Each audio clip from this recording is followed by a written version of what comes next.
one always starts a proper introduction with, "It gives me great pleasure." Well, you know, it really does give me great pleasure to introduce our next presenter, because Evan Chow is one of my piano students. So I am really delighted. Yes, you can applaud for that. I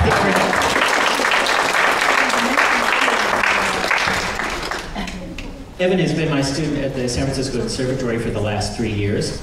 And his first teacher, Catherine Austin, is also in the room. I'd like to acknowledge her. He spent with her from age 5 until about 14, so I can't take credit for everything by any means. And it's really, I think, your suggestion as much as mine that he's doing this presentation today on Kapustin. Evan has a particular affinity for jazz. He is a wonderful student. He's been involved in lots of competitions, the Étude Club, the Sylvia Giglieri competition, and so forth. He's been in panel last year, and he's been in the improvisation honors recitals the last couple of years. And so he brought in this Kapustin music to me, which I had encountered in Hungary a few years ago. I heard this terrific little Sonatina, which was so jazzy and terrific, and I thought, I've got to find the music to that and bring it back and teach it before anybody else finds it. And so lo and behold, my student comes with it. They're always faster than we are, aren't they? So anyway, he is going to tell you all about Kapustin, or at least something about Kapustin. And if you don't know who Kapustin is, you're going to know in the next hour, and you're going to know some of his music. And so it's my great pleasure to introduce to you Evan Chow.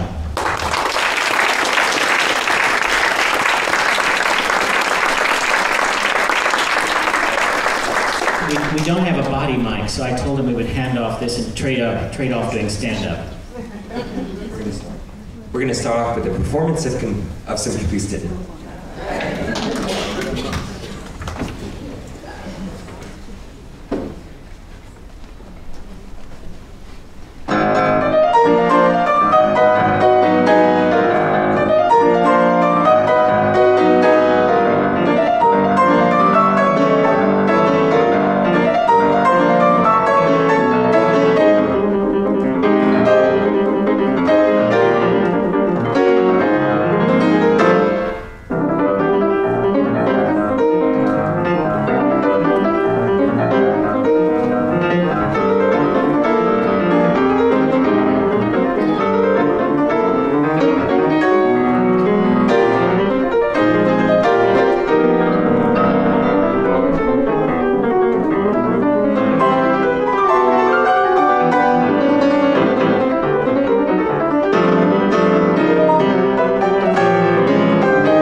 Well, my name is Evan Chow, and that was an exciting piece.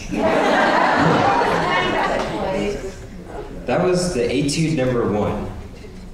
Can it be bought here? It's so... Oh, sorry, I beg your pardon? Yes, from M&R Music. I'll get... He's going to tell you I'll get to that later. But that was the Étude number 1, subtitled Prelude. Kapustin's a little eccentric. I'll get to that too. That's the Opus 40. Before we start, let's give a quick hand for Dr. Wellborn and Mrs. Catherine Austin.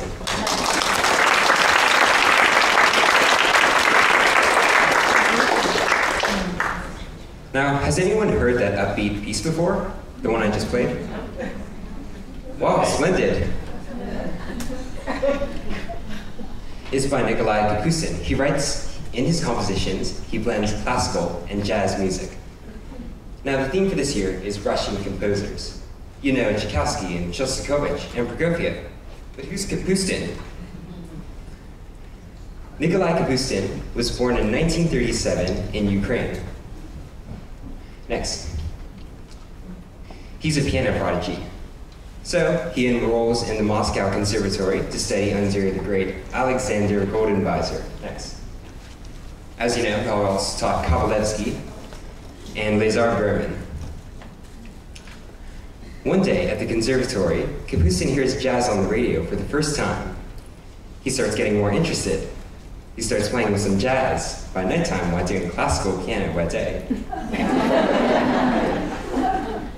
In 1961, Kapustin graduates with a degree in piano performance. But he loves jazz, so what does he do? He runs out and immediately joins the hottest jazz band in Russia, the Oleg Lundstrom Band. Next. Oh, next. We'll get to that in a second. This is a video of Kapustin and the Oleg Lundstrom Band in the good old days.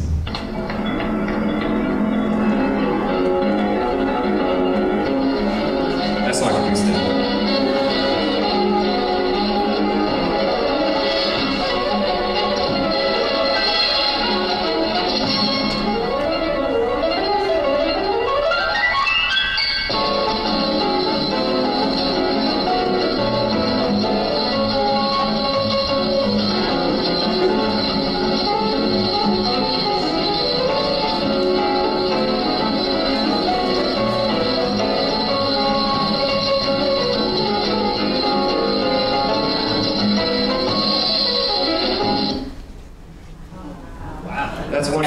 Early pieces. So he's a classical virtuoso.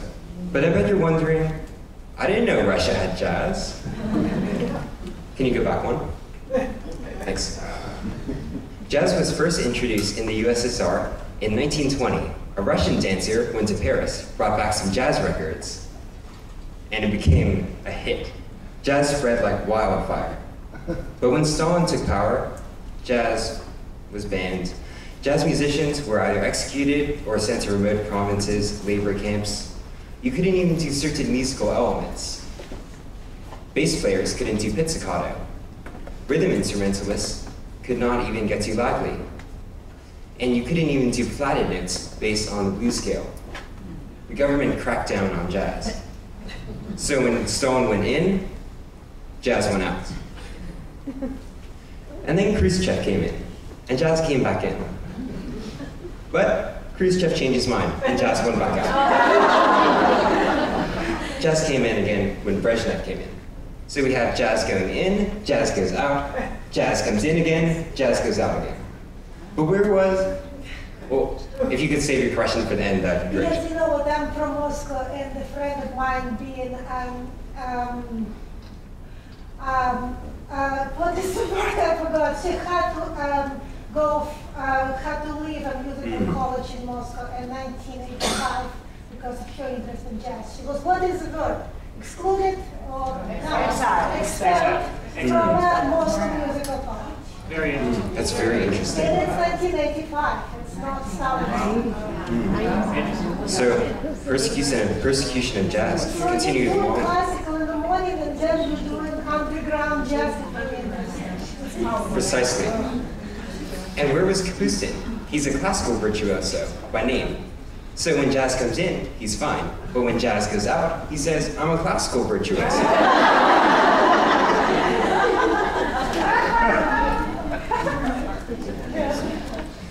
He benefited a lot from this. In the 1970s, after a decade of touring with Oleg Lundstrom Band, He started getting tired of improvisation, so he turned to composing, which he's done since.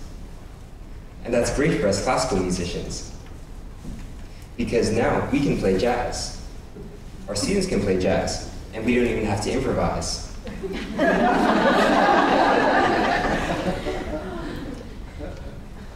Today, Kapustin lives in Moscow with his wife, and he's content to just stay home and record and compose more wonderful music. He's a little bit eccentric. He doesn't like fame or fortune. He doesn't like traveling. He doesn't like performing. He's a little bit of a recluse. And there's a story I heard also that he even wrote a piece in exchange for a bottle of beer. Even though he's kind of a little bit eccentric, he's also been very accessible via email. Last year, I started emailing Mr. Kapustin. Here's one email I wrote to him. I wrote to ask him about one of his opuses, but I also sent him one of my performances. One of his etudes. Here's what he wrote back. The next day. Dear Evan, as to your technique, it is very good. My only remark is such. The tempo must be steady from the beginning to the end. But if you... Or I will call you and tell you.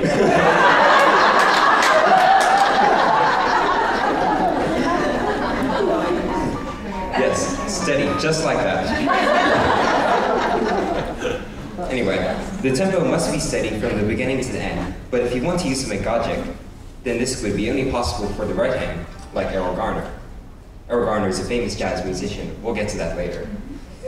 However, it isn't a simple job. Remember, I asked about a couple of his orchestral opuses.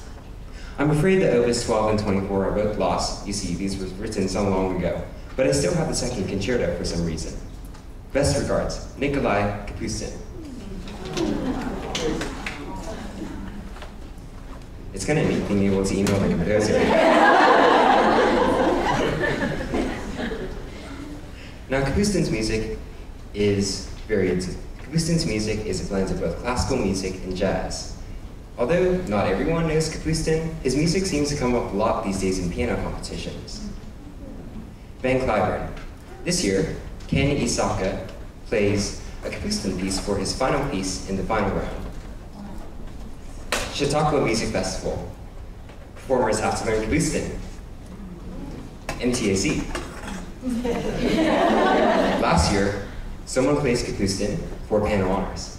This year, someone plays it for the San Francisco French competition. So we see that Kapustin isn't anything new, but it sure does make for very fresh material. A lot of Kapustin's music is pretty difficult. Today, we're going to look at 4 easier, but not easy, pieces of Kapustin. The first piece of these 4 is the Sonatina, Opus 100. Next. I'll play you the Exposition. That's all we'll have time for today.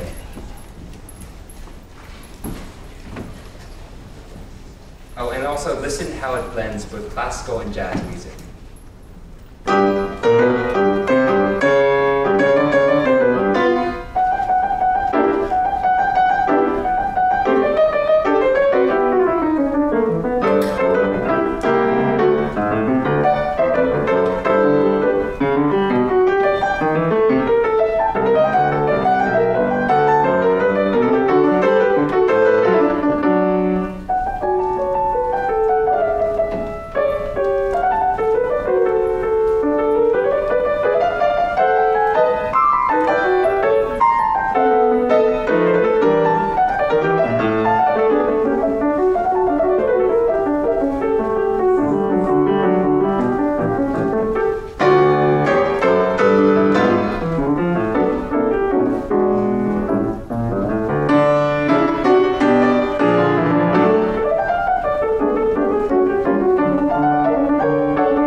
Exposition of the Sonatina, Opus 100.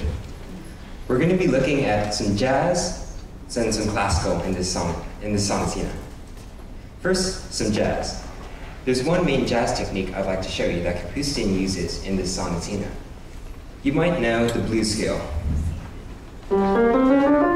You have, of course, you have the flatted third, the flatted fifth, and the flatted seventh. Blue notes, that's what they're called. They're all over the place in the sonata. It gives the sonata a very jazzy texture. Like the opening, for example.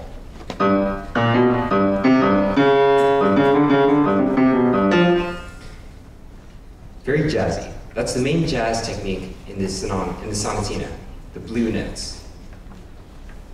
However, the sonatina is also very classical. Let's walk through the exposition. We start off with the first theme in the time, just like a classical sonata.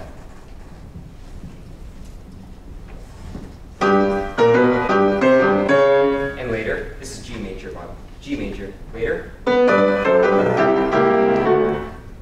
The second theme is in the dominant, D major, like a classical sonata.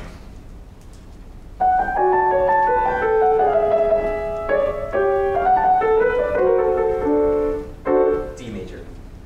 Later, we have a little bit of an Alberti bass kind of figure.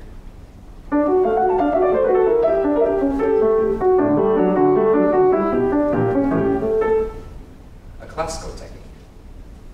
And we finally end off the exposition in the dominant with a very light, classical, even Mozartish kind of figure.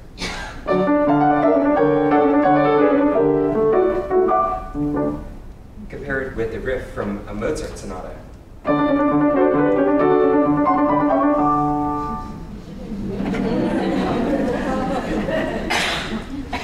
So what we see is we have blues harmonies on one hand, jazz harmonies, fitted into this very, very tight classical sonatina structure. That was the exposition. There's a lot more in the development and the recapitulation, but I'll leave it there for now. The next piece we're going to look at is from Opus 53. That's a set of preludes Kapustin wrote. You can remember it as Prelude 4 next.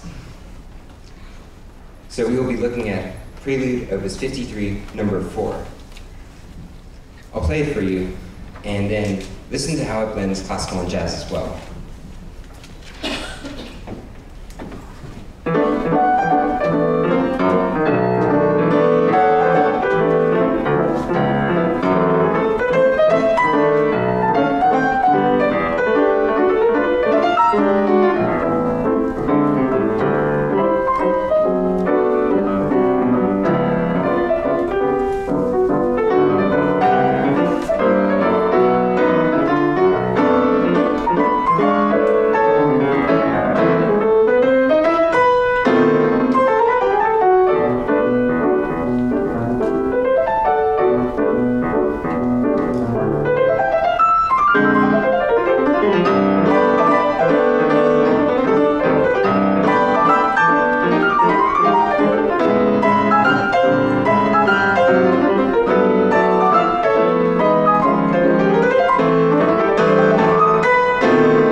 We already see that Kapustin has a lot of variety in his music. I mean, that's very different than the sonatina. We're going to look at 3 jazz techniques that Kapustin implements into this Prelude number 4. The first one is the Errol Garner style of left-hand piano playing. Next. Errol Garner, you might remember him from the song Misty.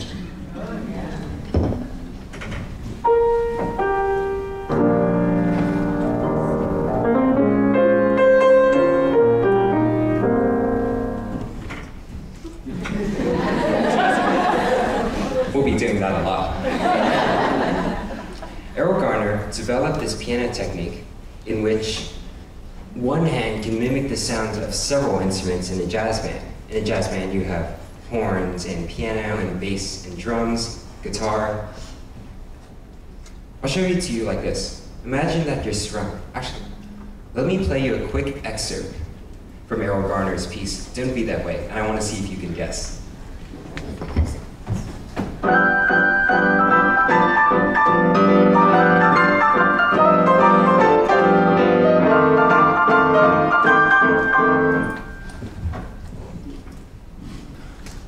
What Errol would do is, you notice these left-hand repeated chords. Imagine you're strumming your guitar. Then your friend comes along with a big double bass, and he hits a note or two. Again. Thus, that's how Errol Garner got the sounds of more than one instrument with only one hand. How does Kapustin do this? Imagine you're strumming your guitar again. This time, you're playing with a friend who plays a trumpet. He plays a melody.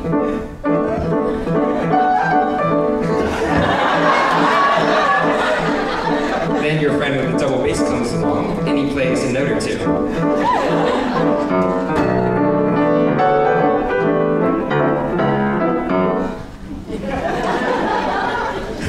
Thanks, Dr. Warren. I'm a virtuoso with the microphone. Yeah, that's how Kapustin imitates Errol Garner, the repeated left-hand chords and the bass notes. The second technique we're going to look at is our modal chords. Now, what do modes, medieval scales, what do they got to do with jazz? Everything. Some of you already know this, but in 1959, Miles Davis, the famous jazz trumpeter, next please. Miles Davis, the famous jazz trumpeter, wrote a song based on D Dorian. You might know it, it's pretty famous. It goes like this.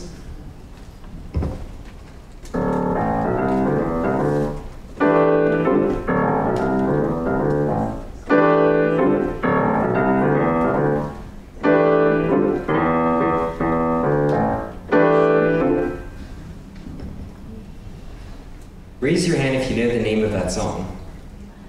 Wow, a lot of you. Well, that song is called So What? So, what is the name of that song? Very good. So What is the name of that song? But what's special? So what about this piece? These piano chords. There's one more note, but I'll do that in a sec. What you have are fourths with the third on top. These chords are nicknamed so what chords.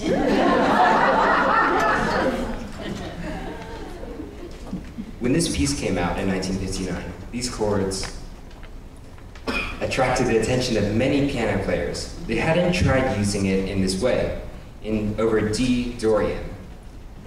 Here's how a jazz pianist can use them. They're really, really useful. That's why they're a big hit. You start off with the walking bass on the bottom. We'll get to that in a second. But just remember that this sets up D Dorian on the bottom.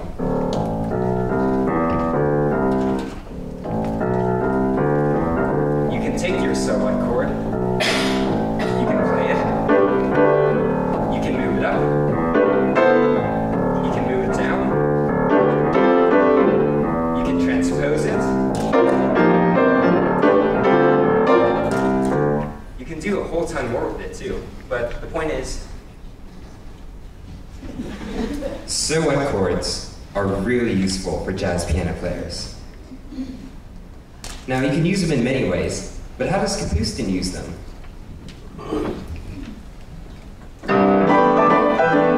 So what? Later, we have, what chord is this? Good job. Once you know them, they're not very hard to identify. They have very unique sounds to them. And what are they again? Oh, so what chords? They are fourths, add another, take a fourth, add another fourth, add one more fourth, and add a third on top. Oh, actually, sorry, I just had another point. The last jazz technique for Prelude number 4 we're going to look at are pentatonic scales. You might know that pentatonic scales are already used a lot in jazz. For example, the famous Tatum used pentatonic scales as part of his right-hand soloing.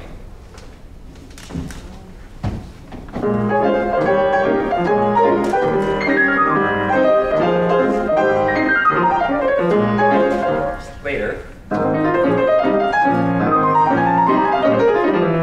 what do you have here? F pentatonic.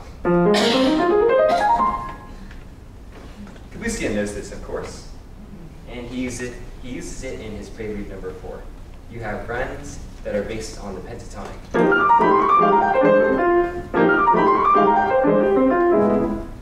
G minor pentatonic. So we see that in Prelude 4, we see that Kapustin uses jazz techniques both in the open and more concealed. There's a lot more in Prelude number 4 as well, but that's what we're going to look at. We'll stop there and then go to the next piece. The next piece is a big band piece. This is number 23, Prelude number 23 from the same set. It mimics the sound of a jazz big band. As you know, jazz big bands have horns, guitar, they have a whole enchilada. Remember? So I'll play it for you. Listen for a very big sound, but also listen for the Errol Garner style chords we heard earlier. It's the guitar in the big band.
That's a pretty fun piece. We're just going to look at, I said it makes the Errol Garner style. I'm sure you picked up on it. The guitar in the big band. Now we looked at the Errol Garner style. We looked at the left hand. But what about this right hand?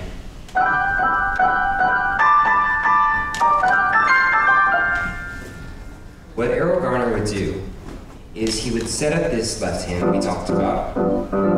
He would maintain it at a very, very steady tempo. Then he would play right hand chordal melodies a little bit faster than the tempo to make a little bit of suspense. A little bit tricky, but I'll see if I can do it.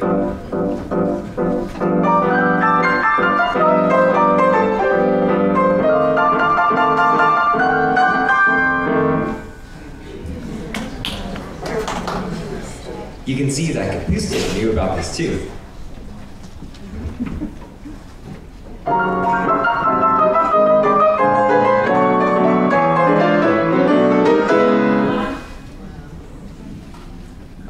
That's what he was talking about in my email with the Errol Garner agogic. I'll read it again and see if it makes more sense this time. My only remark is that the tempo must be steady from the beginning to end, but if you want to use some agogic, then this would be only possible for the right hand, like Errol Garner. We'll park there for now with Prelude number 23. Again, there's more in that piece. The last piece we're going to look at, that's a jazz big band, by the way.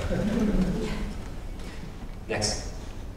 This next piece, and the last of the 4 pieces we're going to look at, is Prelude number 17 from the same set. It mimics the sound of a jazz piano trio.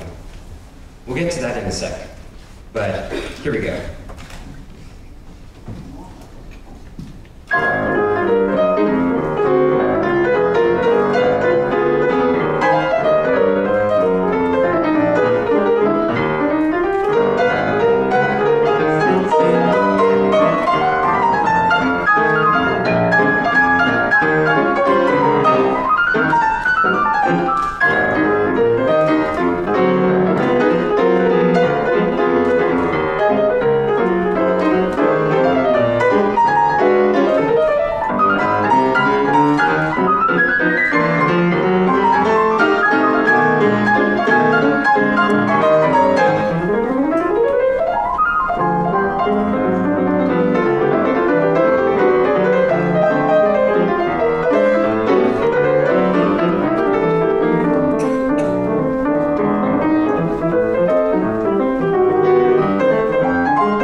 The reason I saved that piece was for last is because that one's the hardest of the 4 pieces you just heard. Anyway, I said this one mimics the sound of a jazz piano trio. In a classical piano trio, you might have cello, violin, and piano.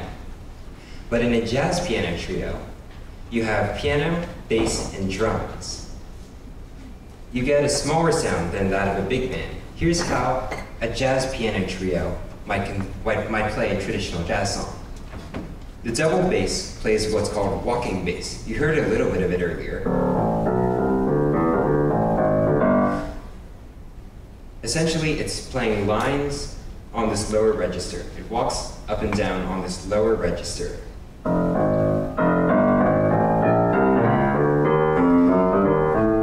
After that, you add the chord. The piano player plays the chords in the middle.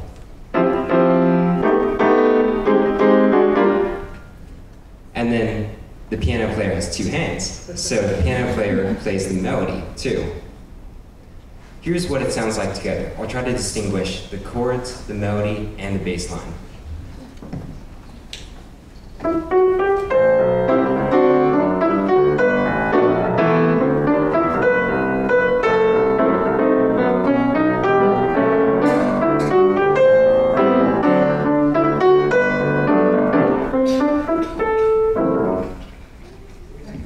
You get the idea. 3 parts. Add to this the drums, and you have a full piano trio, all improvised. Kapustin knows this, of course. So we see the walking bass line.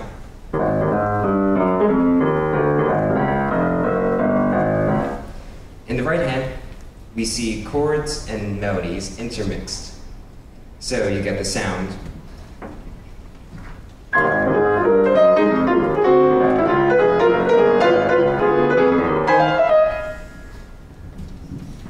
And that's the jazz piano trio style.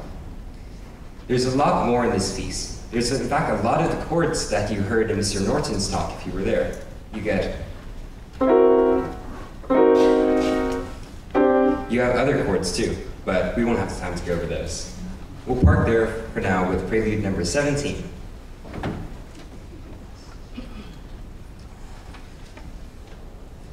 To recap, we went over 4 pieces, the Sonatina, and 3 Preludes. A couple good reasons for learning Kapustin's music, especially if you have students in higher levels of CM. First, it does make for very interesting and fresh competition material. I played more Kapustin this year, and it was a lot of fun, and it was also something different. Second, it's great if you have students who want to play jazz right away, but they don't know how to improvise. It's all written out. Fun fact, there's only one piece that Kapustin can't play himself. It's a Sonata number 14, only one piece of his 140 opuses. And it's finally been recorded this last April. I'd like to recommend a recording to you if you're interested. It's Nikolai Kapustin Piano Music. It's a great collection of Kapustin music, has a lot of solid piano pieces on it. You can get it off Amazon, iTunes. Also, you can go to YouTube, type in Kapustin plays Kapustin. It's pretty cool. You'll get to hear the composer playing his own music. In regards to scores, music scores, here's some sites you can get them off. I found that I had to purchase mine online because they're a little bit harder to find in regular music shops. Can I say? Yeah. Just... They have some here. I saw the Opus 48 Etudes. You probably saw them. I'm supposed. I'm sorry. I also saw the Sweden Old Style and also the Sonatina, which you heard today. Was it in here? Mm-hmm. It's in the exhibit hall. Or, yeah, exhibit hall. Where at? One question at a time, sorry. Which publisher? The publisher is Must, M-U-S-T, all caps. It's a UK company.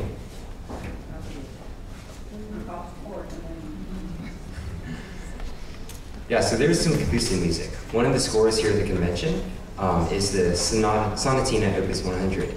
It's the piece you heard today, so I think I'm pretty happy. Here's a quick clip of Kapustin playing his own music. This is one of his impromptus. It's a good fusion of classical and jazz.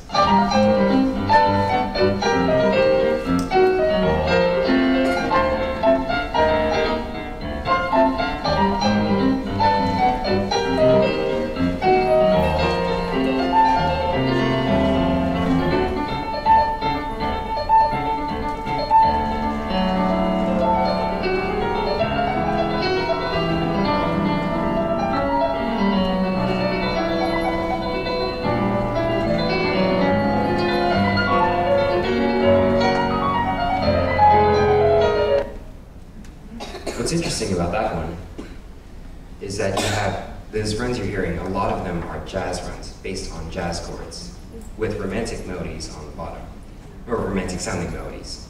Anyway, you might be wondering, what's my favorite Kapustin piece? I have a lot, but one of the ones I want to share with you, or at least a little bit, is the Variations Opus 41. I won't do a full performance, by the way. You start off with this theme. And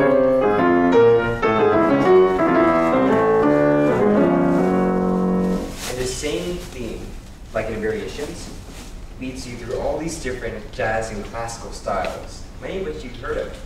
You get the cocktail, piano lounge, dinner music.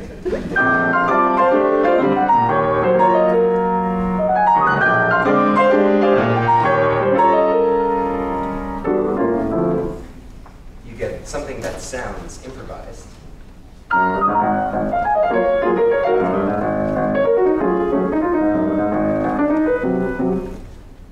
Later, you get a piano trio style.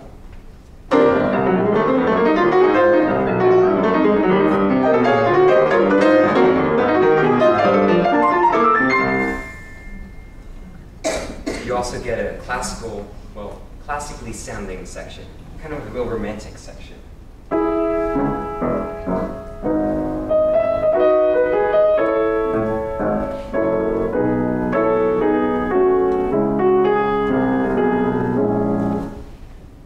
my favorite part? You end with this big finale, a mix of all of them.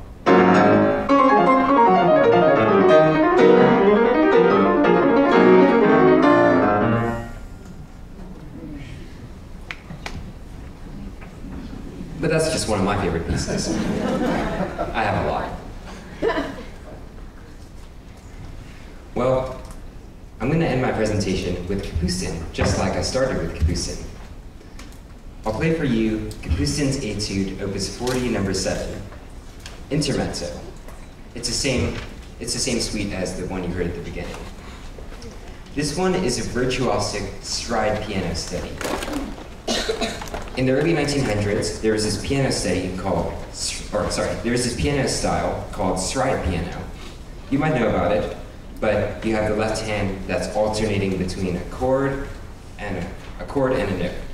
A note and a chord. Note and a chord.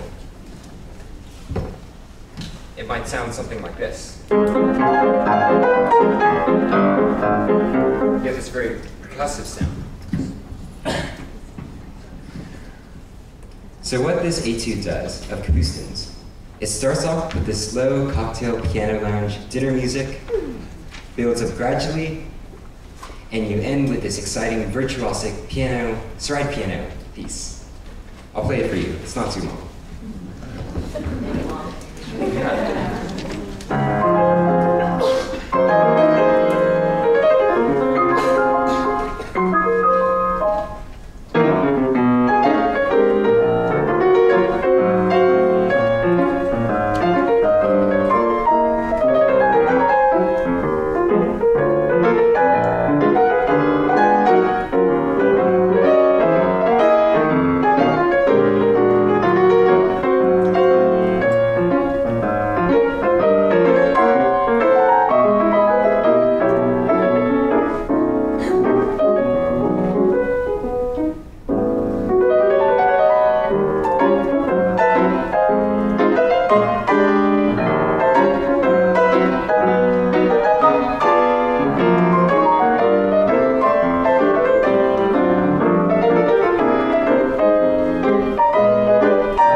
questions now.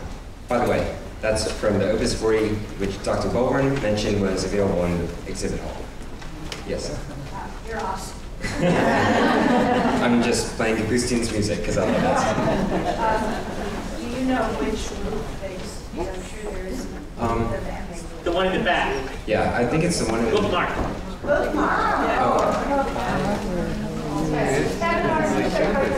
Oh, yeah? Sorry, I wasn't here yesterday. I'll be here you. Oh. Miss Peters. Yeah. M&R. Okay. M&R. She said M&R. Oh, yeah. Downstairs. Just look. It's down. Yes. Well, for a few. The question was, can I give approximate levels for some of these pieces? The Sonatina and the first two Preludes probably fall maybe level CM level 8 or 9. The last Prelude is a bit harder, the jazz piano trio one. The variations and all the other pieces are quite a bit harder. Yeah. How big are your hands? He has an easy 10. I can reach a 10, can't quite reach an 11 yet, but that's perfect. I think Kapustin reaches about up to a 10th or so. How much do you practice? Well, the question was, how much do you practice? Well, it varies a lot. On some when I'm preparing for some competitions, I can be practicing even as much as 5 or 6 hours a day. That piece, I had to practice a lot to get thirds down.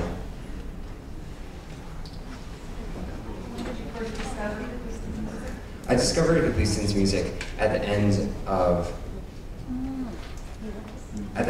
or toward the latter part of 2009. Oh, I'm a jazz pianist as well. I'm a classical pianist too. And I wanted to look for virtuosic jazz. So I looked for a virtuosic jazz. I came across a forum thread that mentioned the name of Nikolai Kapustin. Looked him up on YouTube. I really liked his music. Yeah. Other questions? Yes. In terms of pedaling, are there any tips that you would give, how you would match it with the rhythms and accents? Well, one interesting thing about, the question was about pedaling rhythms, pedaling stuff in Kapustin. An interesting thing is that Kapustin, in his recordings, uses almost no pedal. He plays it quite mechanically, or with mechanical skill, that is. So you hear the jazz rhythms brought out very sharply. My suggestion for pedaling is be sure it doesn't compromise the jazz rhythms, the syncopation, because it's really, doesn't sound very good when Kapustin's played like Debussy. I've seen some of those, and it's not quite the interpretation I would choose. But pedaling can be very useful, especially in some of the more lyrical sections, and the variations, the classical romantic section, actually. No, and one of the middle parts of the Intermezzo. Anyway, yes? I see a bagatelle of his in the program. Are you familiar with the bagatelles? Yeah, or a little bit. Number 9. Are they like super difficult, 10 plus, level 10 plus? The question was about the bagatelles of his, or whatever. The bagatelles are definitely more classical than jazz, so it might be a little bit easier for interpretation. They're probably around the same level as, a little bit harder than the Preludes, I think, but not quite as hard as the Étude you heard at the beginning and at the end. So probably 9 in advance. Yeah, this Yeah. not too much easier. No. Okay, this and all. Yes? Yes? Yes. You said that all his music is written out jazz.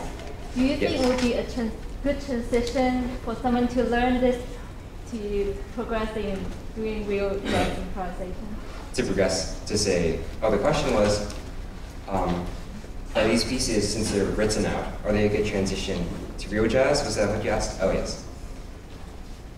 I think they could be a very good transition, especially if you want to be able to learn how to play in the style.